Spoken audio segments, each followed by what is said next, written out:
Pagalipsi uvlulatak, good morning. Uvanga Erin Ggaaaditmits Ivalu Gingrich.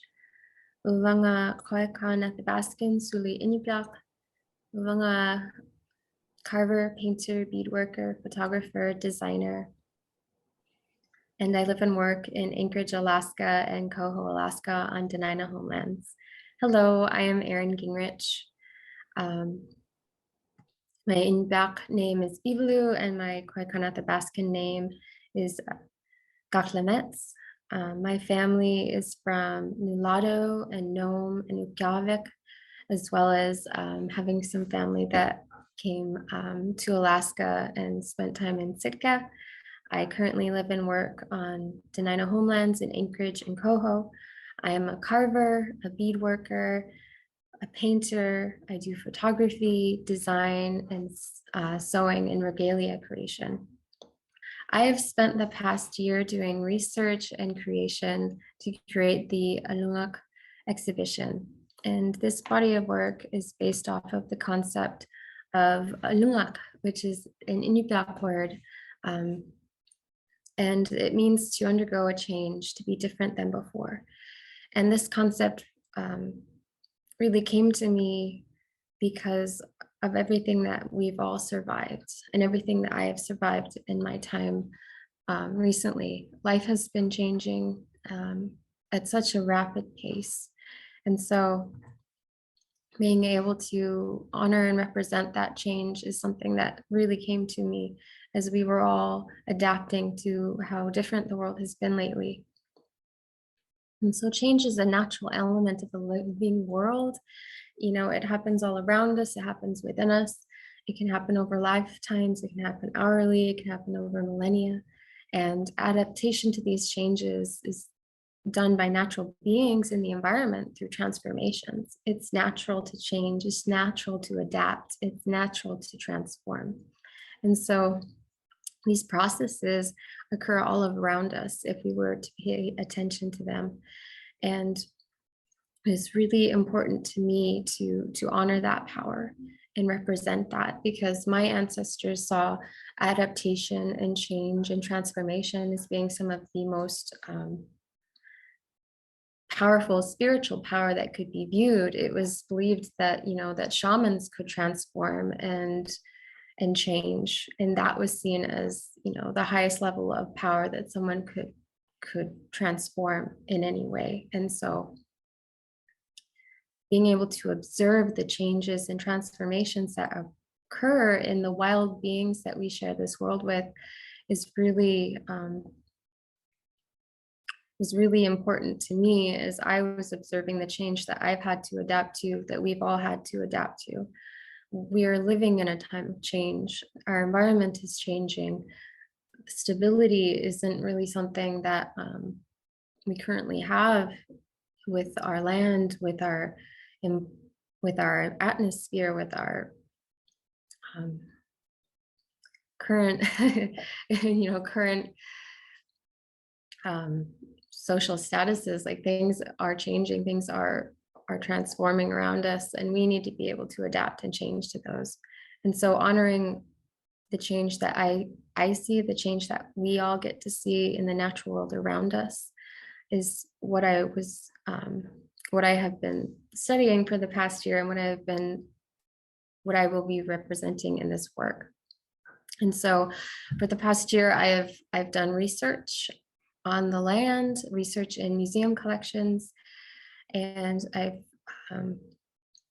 really went through this process of selecting particular animals and their natural processes to represent in this work. And this work is in carved, painted, and beaded mask forms and sculptures, as well as beaded photographs that I took while on the land. So one of the first animals that is very close to me is Natchik, or seal. Seal is such an important resource and wild relative up north, where my mother was raised in Nome. And so seals go through this change every year where they molt, they lose their fur, and they become anew. And so I wanted to represent that with this piece. it's natural to go through this process of losing your hair a little bit and not being at your best, but being able to come out of it and be anew again in some way. So that's what I was endeavoring to connect this piece with. And so so this piece, which is an Arctic fox represented in its shedding stage as well, is a piece that's been with me for a very long time and something I've wanted to represent for a very long time. And it's this process that these beautiful little creatures go through that, every year they lose their fur as well because of the summer. And so instead of being in their camouflaged white fur that they typically are seen in, they lose their fur and start going through this process where they look patchy, and you can see the darker fur underneath that is their summer coat.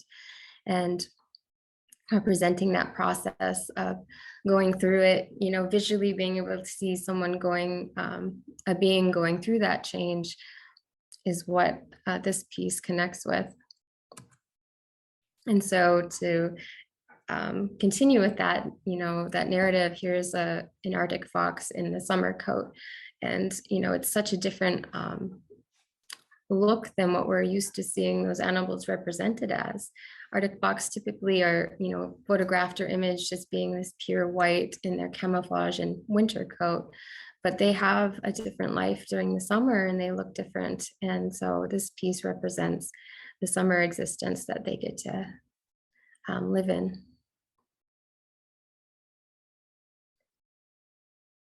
So there's just so many different animals that go through these natural forms of transformation and change. They just look different every year. It's natural to go through these processes that let you adapt to the different environments that have to live in. Here in Alaska, we have so much change from winter to summer. All these animals, they adapt. They have to in order to survive the season. And long-tailed ducks, or Allannuq, as they're called in Inupiaq, are a beautiful waterfowl that we have up north. And they have summer and winter plumage, and they also have breeding plumage as well. That's just this beautiful difference that you get to see. And these animals really do react and adapt to their environment. They go through these transformations. And it's really something I just wanted to represent, these changes that all of these different animals go through. And it's just a process of representation and deciding that these changes are the things that I wanted to represent. These aren't a super well-known waterfowl, but they are a beautiful wild resource up north, and I'm super grateful for their presence and the gift of their being when we get to visit them or get to harvest them. They're a really beautiful waterfowl. And of course, Alaska's state bird, other than the mosquito, is the ptarmigan. And they go through this amazing transformation. When I go up north and go hunting with my elders, sometimes we get to harvest ptarmigan or a kargak. And this is typically the state that they're in the fall time. They're in this process of change. They're starting to develop white patches. And this transformation process where they go from their summer plumage to their winter plumage is a reaction to the amount of light these animals get. And so during the fall time, when this starts getting dark like it is now, these animals react to that change naturally. It's just a natural part of their being where they start changing and adapting to what's happening in the world around them. And so this piece represents that change from this beautiful animal that we get to spend time with up north.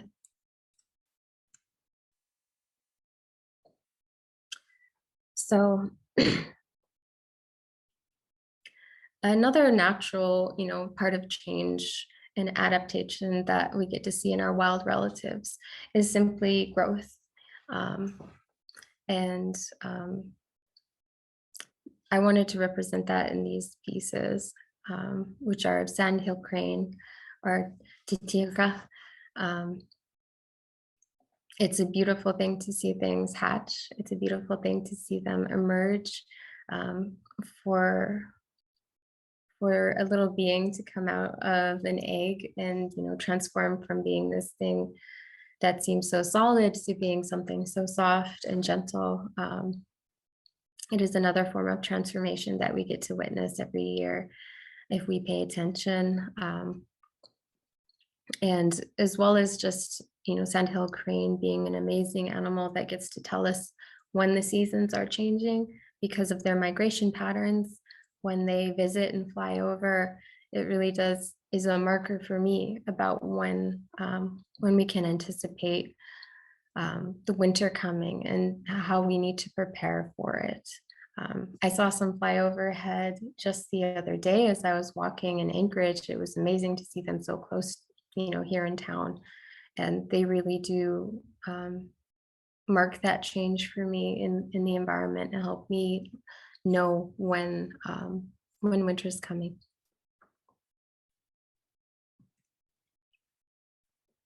So some of the most visual changes that I see when I am out in spending time in our wild places is our salmon. Our salmon go through this amazing visual transformation once they enter fresh water from salt water. And it's just this beautiful thing to see a fish change and enter their spawning colors.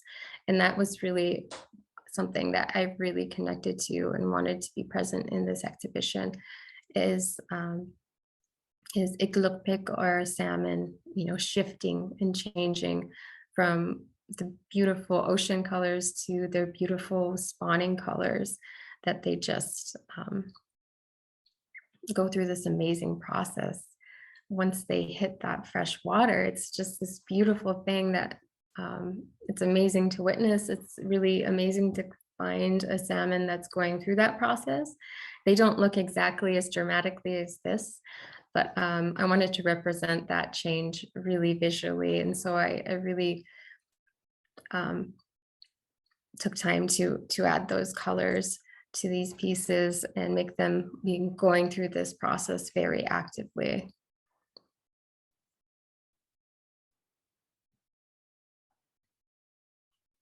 And so even our little beings, our little wild relatives go through changes and transformations, and they adapt to the world changing around them. And one of those little beings is Ukalik or snowshoe hare. They're a beautiful little presence that I've gotten to spend more time with here in Anchorage. I get to go skiing in the wintertime and I get to ski with rabbits. And it feels very special and amazing to get to see them and see them adapt and change to what's happening around them. Again, this is an animal that reacts to light and the presence of light, and that causing them to start to enter their winter coat or go into their summer coat because of the amount of light from the sun that they receive. And so it's such an amazing adaptive process. It's such a natural process where the sun is telling them, what their body needs to do in order to survive. And so the sun tells them, you need to become white in order to match the snow that's coming. And the sun tells them you need to be able to shed what that white fur and be able to be dark and match into the earth and the greenery that we get to have in the summertime. And so this piece is another example of that representation of ukalik or snowshoe hare, except with this summer and winter duality, almost like a mirrored form. These pieces represent a being in its summer form and its winter form. And I had intended originally with a lot of this work to try to create a triptych of pieces or having 3. And I found that just didn't work with these this work, transformation to me, I realized as going through and making these pieces, transformation wasn't about there being particularly three parts. I came to realize it's really just two parts. There's this before and there's this after, and there is no in the middle of it. You could be in the middle of it after, you could be in the middle of it before. There's just this moment of change, and then there's these demarkers of what was before it and what was after it. And so this piece kind of represents that in particular.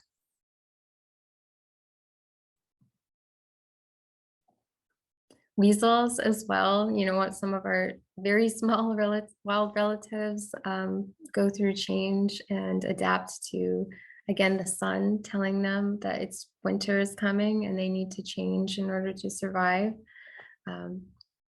They're a beautiful little wild relative that it goes through this process. It's natural to adapt to our seasons, and that's really just such something that I really wanted to be such a common thread in all of this work, is that adapting to the season is natural, and us having different seasons, and sometimes our seasons are long and sometimes they're short, sometimes they're natural, sometimes they're unnatural, but adapting to what's happening, it's normal. It's a part of it. You're supposed to transform when things change. You're supposed to adapt, and that's what these pieces connect to in particular. And so representing, again, being in a different state of being, with manik or eggs. These are colic manik, so they're long-tailed duck eggs. And, being in this safe, insulated space while you're transforming, while things are changing, like that is really represented by this natural process of hatching and being in an egg that our beautiful avian friends go through. And I think that that's something that has been really prevalent to me, is like understanding that concept of having to protect yourself while you're going through change, while things are adapting, while you're getting stronger, while things are changing around you. And yeah, it was challenging to work on this piece in particular, and hard to install it because of it's 6 eggs and I only have 2 hands. So like it was hard to get this piece to get on the wall. I have to think about that going forward the next time I make something like this. And so this piece is my only carved representation of a plant. This is a siak blossom or a berry blossom. And typically I do carve berry masks that look similar to this, but I really wanted to represent the berry blossom because it's something that I haven't seen represented, and it's this beautiful thing that becomes what we harvest. It really does. Like when you look at a blueberry blossom, you can see how it becomes a blueberry. It's got all these similarities, all these different little features that later become a beautiful blueberry. And so I really wanted to make sure that it was present in this exhibition, because that is one of my favorite changes, is to see over the summertime when our blossoms become berries. It's such a beautiful process. And then they become ripe berries, and that's gorgeous as well. And so that's what this piece connects to, is that beautiful blossoming, that such a beautiful change in something that is enjoyable. It's an enjoyable change for me. So along with carved work, I did some experimenting and created some new pieces that I've never done before, and that was to take photographs and adorn them. And so this is an image of some shedding tutu that I took up in Nome. and I adorned it with beads. And it's just about adding these elements of care and adornment. Like I add beads to my carved work because it's so important to me to adorn my work in the way I was taught. I was taught to bead when I was a little girl and by my grandmother. And so, going through and adorning these images of the animals that I love, of these wild relatives and their states of change, was something I wanted to explore. And this is a new work I've never shown before. So it's a little exciting to have something a bit different than my carved work present. But these tutu are in a state of change because they are shedding. They are going through and losing their winter fluff and entering their summer selves. And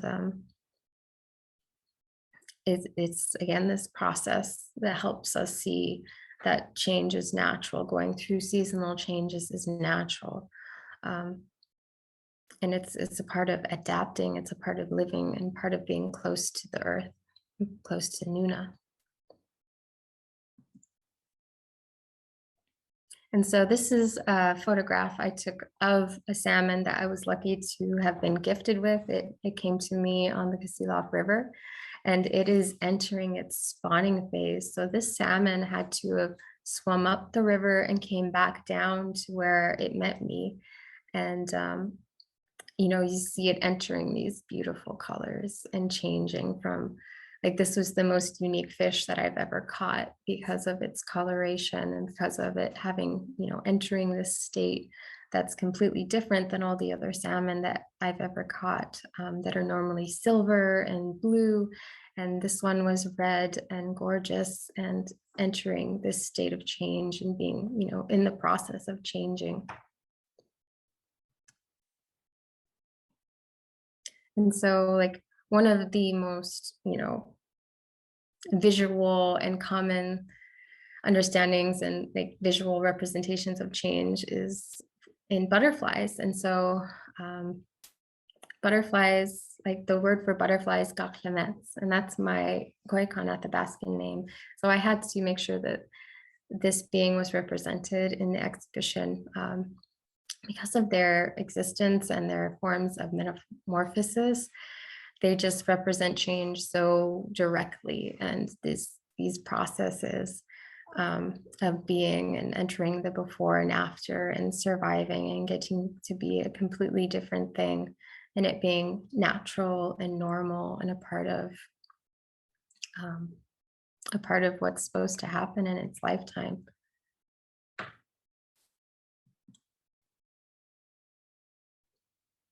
And so these two next pieces are images of newly hatched black-legged kittiwakes. They're a beautiful little seabird.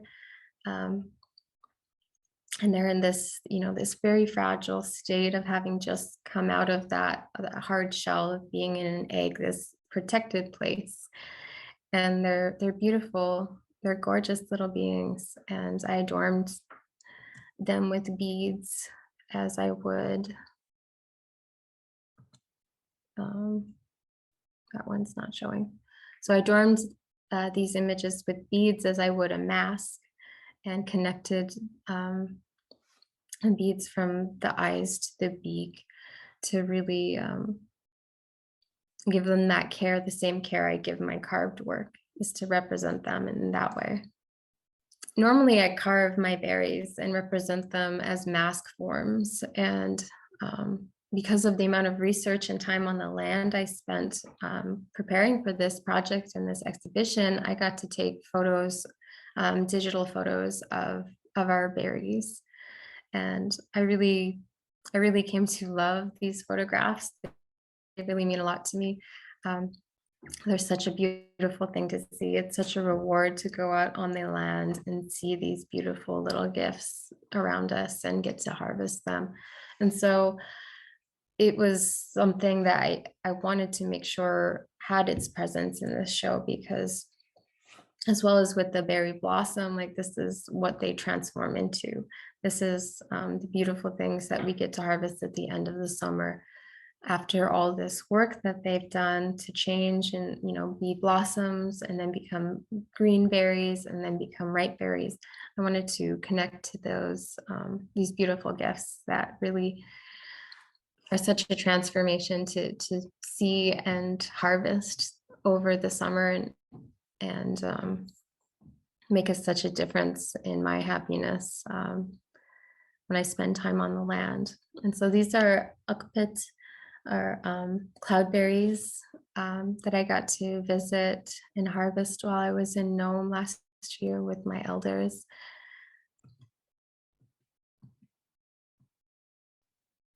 And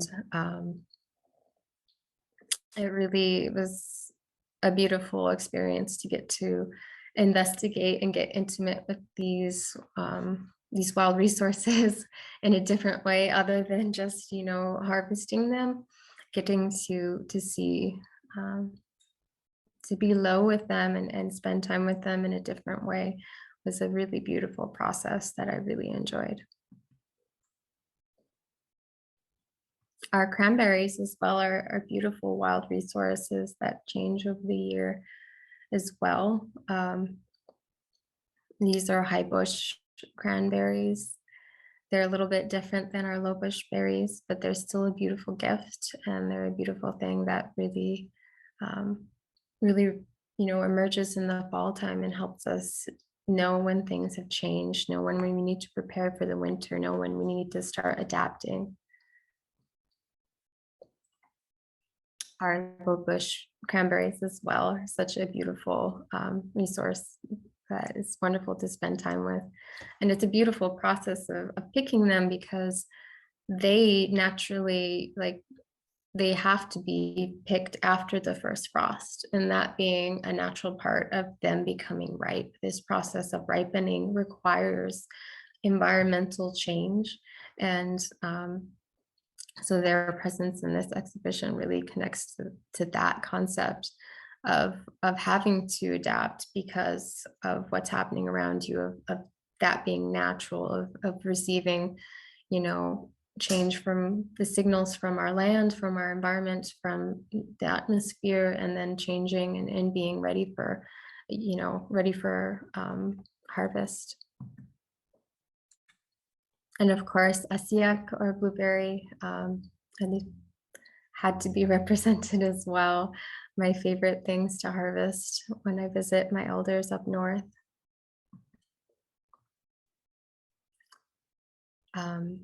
Yeah, it was wonderful to spend time with my elders, and represent these beautiful little resources. They feed me in such an amazing way, and they feed so many of our wild relatives as well. And so their transformation throughout the year and becoming ripe is such a beautiful gift. I got to spend a lot of amazing time in a lot of amazing places doing the research for this exhibition.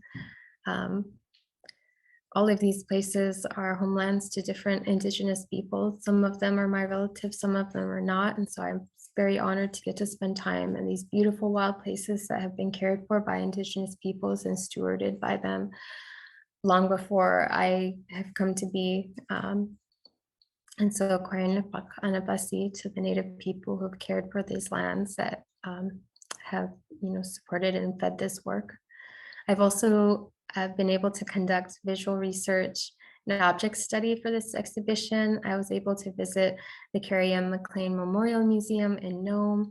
I was able to go to the University of Alaska Museum of the North in Fairbanks, and the Anchorage Museum at Rasmussen Center, and do object study and research representations so that my work can be informed by works by ancestral artists. This project and exhibition has been funded generously by the Native Arts and Culture Foundation and their LIFT program, which is early career support for Native artists. I was very fortunate to be awarded that last year, and that has helped me prepare for all of this work. And this is the product of that project, and I'm so excited to have completed it and gotten through this amazing process to represent change and transformation. So, Inupiaq Anabasi, thank you. It's a fascinating and beautiful way in terms of thinking of Indigenous ways of knowing, how becoming closer to Nuna, the expression that you used, closer to Nuna, leaning into the change and looking for guidance or grace in that process.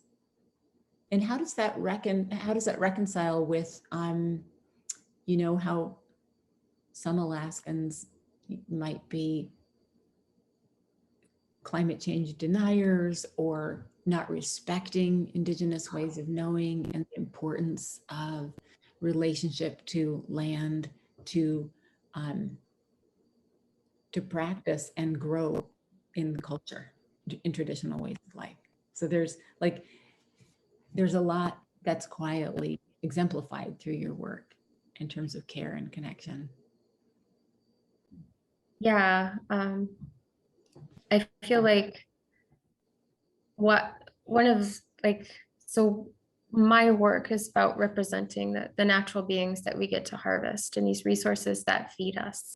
And like that's been like the overall thesis of my work for a long time, is representing these gifts. Like I see them, and I've been taught through my culture and my heritage that what we get to harvest is a gift. We don't get to harvest, we are given it. It's this gift that is conditional based on our treatment of ourselves, of the land, and of our wild relatives. And this is this relationship. We have a relationship with the land. We have a relationship with these wild beings. It's based off of respect and reciprocity.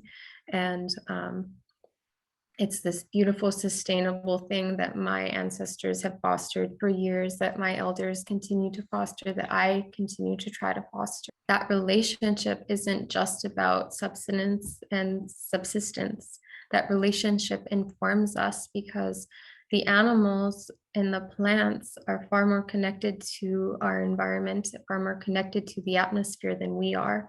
We have distanced ourselves. We create blocks and distances between ourselves and the environment. We build homes. We wear clothes to protect ourselves from the land and from the atmosphere. And our wild relatives are so much closer to what is happening. And so when we see our wild relatives going through these changes and unable to adapt, unable to survive, it really is a direct communication to us and to the people who are in relationship with those animals, with those wild beings, that something is happening that isn't right. If they can't adapt and change, it means something very wrong is happening. And it's something that if you pay attention, you can see it, you can feel it. This concept of becoming I'm still trying to find the words, but this concept has been coming to me more lately, and it's this idea of being environmentally depressed, feeling this pain or anxiety or grief, spending time on your land and it not being the same. Nuna is the Inupiaq word for land. They also have another Inupiaq word, which is important, is the word sila. And so sila is air or atmosphere or weather. And so that concept really connects to what is happening. The land, Nuna, is no longer in balance with sila, the atmosphere. And that dynamic of being imbalanced is what we are going through. It's this imbalance in the atmosphere and imbalance with the land. And our wild relatives are experiencing it, and they're going through pain, they're going through grief, they're going through loss. They're not all being able to survive the way they used to. And you can't deny that that's not happening. If you spend time with those animals, if you spend time in that land, you can't deny that these changes are occurring, because there's loss, there's grief, there's pain. It's felt, we feel it. It's in our bodies, we're carrying it with us. It's very tangible and very real.